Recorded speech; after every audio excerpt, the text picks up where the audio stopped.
British ప్రభుత్వం వివిధ నగరాలలో పేదల కోసమని ఇళ్ళు కేటాయిస్తే అందులో లండన్కి 40,000 ఇళ్ళు కేటాయిస్తే ఆ 40,000 ఇళ్ళు కూడా మసీదుల చుట్టుపక్కలనే ఇస్తున్నారు. అది ముస్లింలకి మాత్రమే ఇస్తున్నారు.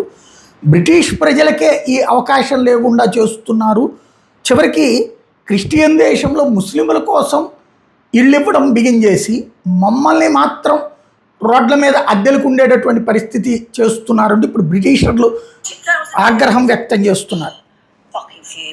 Sorry, I keep swearing.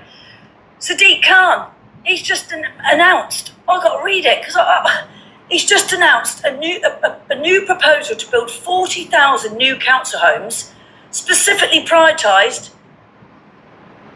for Muslims, under the Muslim housing plan.